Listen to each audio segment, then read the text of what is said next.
Hello, fellow explorers. Welcome to Quantum Beyond. I'm your AI host, Amara Isakawa. Today, our guest presenter will unravel the timeline of Catherine Eddowes' murder, a chilling chapter in the infamous saga of Jack the Ripper. This journey isn't just about understanding the what and how. It's an exploration into the realm of a near-impossible timeline, a testament to the cunning and audacity of history's most elusive predator. In our exploration of one of history's most notorious unsolved cases, we delve into the detailed timeline of the Catherine Eddowes murder. This analysis is pivotal in understanding the operational methods and skill level of the infamous Jack the Ripper. By examining the sequence of events on that fateful night, we aim to shed light on the intricacies of the crime, providing a clearer perspective on this elusive killer's capabilities and potential profile.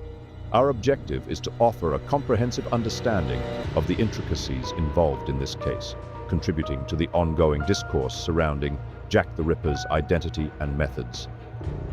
Estimated timeline analysis. Police Constable Watkins Patrol. 1:30 a.m. Constable Watkins patrols Mitre Square. Observing nothing suspicious, he leaves at 1:32. Witness sighting. 1:35 a.m. Joseph, Lawenda and friends exit the Imperial Club on Duke Street and notice Catherine Eddowes conversing with a man, presumed to be Jack the Ripper, at Duke Street and Church Passage. Arrival at Mitre Square. 1:36 a.m. Catherine and the Ripper walk for approximately 60 seconds from the sighting location to a secluded corner in Mitre Square. The murder. 1:36 a.m. Under the cover of darkness, Jack the Ripper first strangles Catherine, causing her to lose consciousness, and then lays her on the ground. While she is unconscious, he begins mutilating her face. Before she can regain consciousness, in line with his escalating pattern of violence, he slashes her throat deeply, cutting to the spine. He then cuts through her clothing. From the sternum down to her lower abdomen, he cuts open her body and removes her uterus. Next, he removes the colon and drapes it over her body. Finally, he makes deep incisions to extract her left kidney. Police Constable James Harvey's presence. 1:40 a.m. PC James Harvey made his way through Church Passage towards Mitre Square, the distinctive sound of his heavy boots echoing with each step, a hallmark of police patrols of the time. As he neared the passage's end, illuminated by a gaslight, he found himself amidst a contrast of bright light and deep shadows. This made it difficult to see into the darker areas of Mitre Square. Yet, upon reaching the end of Church Passage, Harvey had an unobstructed view of the murder scene.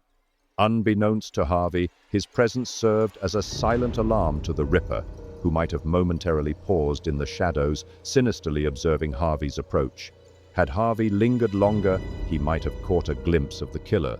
Just 80 feet from the grisly scene, a quick dash could have brought Harvey face to face with the infamous Ripper, a moment that teetered on the brink of historical significance. Disturbance by George Morris.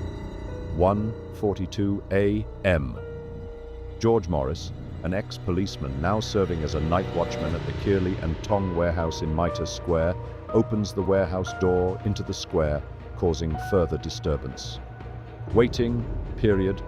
1:43 a.m. The Ripper likely waits before exiting Mitre Square due to the disturbances. With blood on his hands, he cuts a piece of Catherine's apron to clean himself. We can deduce that, as Jack the Ripper made his escape, he carried with him his knife, a piece of Catherine's apron, her left kidney, and a portion of her uterus. Additionally, it is reasonable to assume that his hands were covered in blood, given the nature of the crime. Discovery of the body. 1:44 a.m. Constable Watkins returns to Mitre Square and discovers Catherine's body. He observes the mutilations, face disfigurement, a deeply cut throat, and an exposed abdomen with intestines drawn out, placed over the shoulder and between the arm and body. The body appears to have been posed deliberately, possibly for shock value or as a signature. Blood pattern analysis. Clotted blood on the pavement and fluid blood under the neck and shoulders suggests that Catherine was killed at this location and not moved post-mortem. Constable Watkins' immediate action.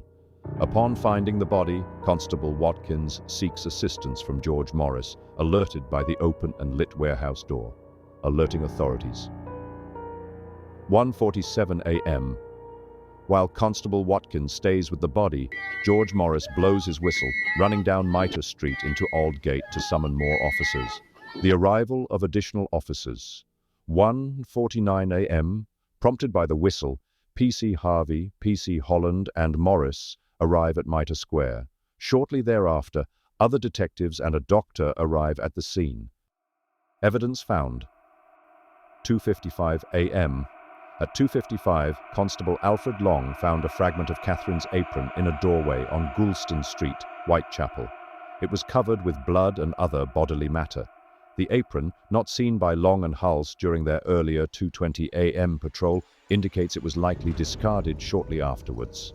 Above the apron, the Goulston Street graffiti was discovered, written in chalk, leading to debates about its link to the killer.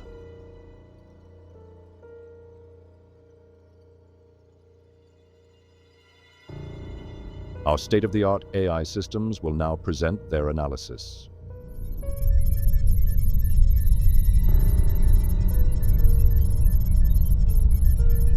A Ritual in Shadows, deciphering the symbolic tapestry of Jack the Ripper's Mitre Square murder. Dr. Frederick Gordon Brown, the London police surgeon summoned to the scene, arrived at Mitre Square around 2 a.m. His examination revealed not merely a scene of murder, but a tableau steeped in cryptic symbolism. The body was posed and laid on its back with the head turned to the left shoulder, arms rested by the sides, palms facing upwards in a gesture evoking Christ's sacrifice, with fingers slightly curled. The alignment of the legs, the left stretched out, the right bent at the thigh and knee, eerily mirrored the imagery of the tarot's Hanged Man, a card symbolizing sacrifice and surrender. The abdomen, grotesquely exposed, and the deeply slashed throat further evoked ancient sacrificial rites. Moreover, the removal of sexual organs in this context could be seen as a symbolic act, perhaps signifying purification, degradation, or punishment. This act, along with the other ritualistic elements, adds a profound layer of dark symbolism to the scene, suggesting motives beyond mere violence. The murderer is making a statement, conveying a message in the macabre language of twisted justice and esoteric symbolism. This was not a mere act of violence, but a performance imbued with dark, symbolic undertones. Jack the Ripper, in this horrific display, appeared as more than a mere murderer. He was a practitioner of a macabre, ritualistic drama. But the question remains, hauntingly unanswered. Who was the intended recipient of this ghastly message? We will now detail the top 12 points about this notorious figure and provide an expanded analysis to understand better who we are looking for. Top 12 points. Motive. Beyond killing. The murders were more than acts of violence, suggesting complex, possibly psychological, motivations. Seeking notoriety, the killer sought public attention, indicating a desire for infamy and possibly a sociopathic personality. Staging of bodies. Bodies were arranged in grotesque or ritualistic manners, reflecting a knowledge of symbology or specific ritualistic practices. Making a statement. The murders were a form of communication or expression, implying an educated individual with a message. Taunting the police. The killer consistently evaded law enforcement, suggesting familiarity with police procedures. Physical strength. Demonstrated significant physical power, narrowing suspects to those with strong physical builds. Silent kills. Victims were killed silently, with no struggle, indicating expertise in killing methods. Strangulation. Expertise. Employed strangulation methods that minimized noise and struggle, pointing towards someone experienced in violence. Public display of bodies. bodies left in public spaces resembled public executions or sacrifices, suggesting a desire to shock or impact the public. Knowledge of victimology targeted specific types of victims, possibly indicating societal grievances or a personal vendetta.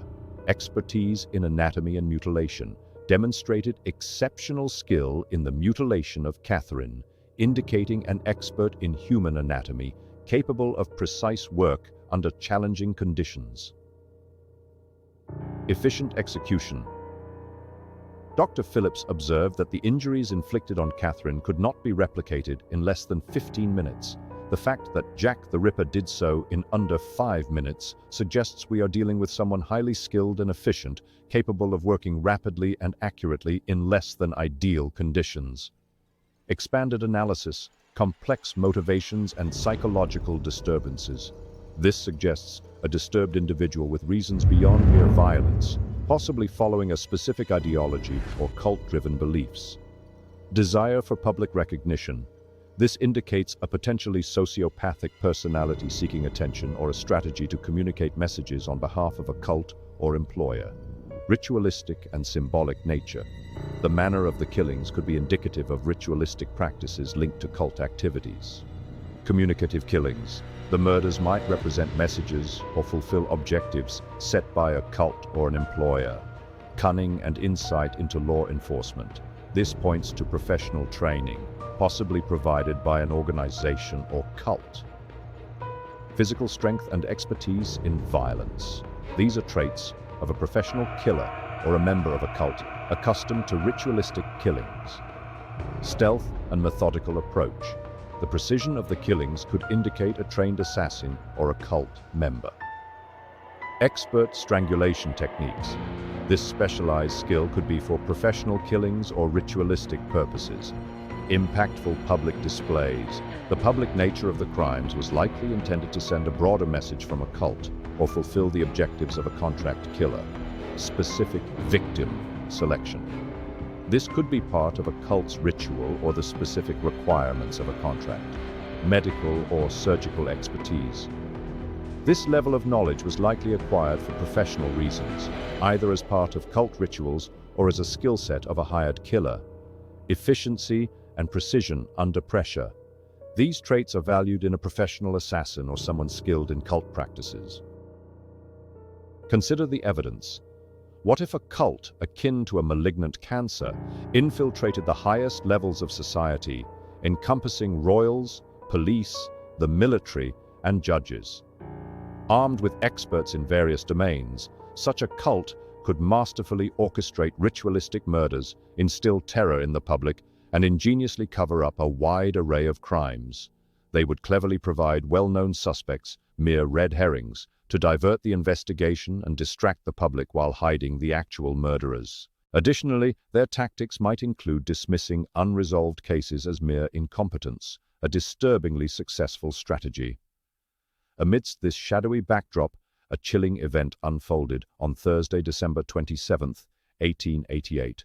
The brutal murder and mutilation of 7-year-old John Gill, hauntingly reminiscent of the infamous Jack the Ripper's victims. This horror coincided with the Thames Torso murders, where 4 women were gruesomely dismembered.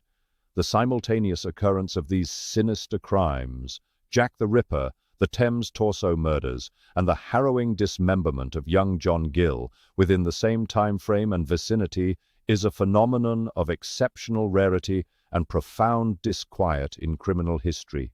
This unprecedented convergence forms a uniquely disturbing chapter, unmatched in any country.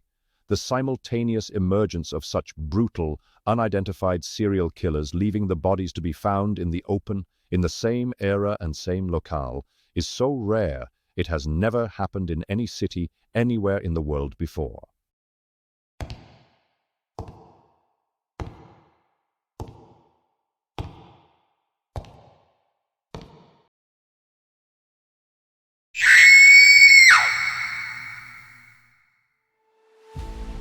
Thank you for watching. We'd love to hear your thoughts on this topic, so please leave a comment below. Join our community of curious minds and future explorers by subscribing, liking, and sharing our videos. Together, we'll uncover the hidden gems of the universe and beyond. Until next time, fellow explorers, remember that there's always more to discover in the quantum beyond.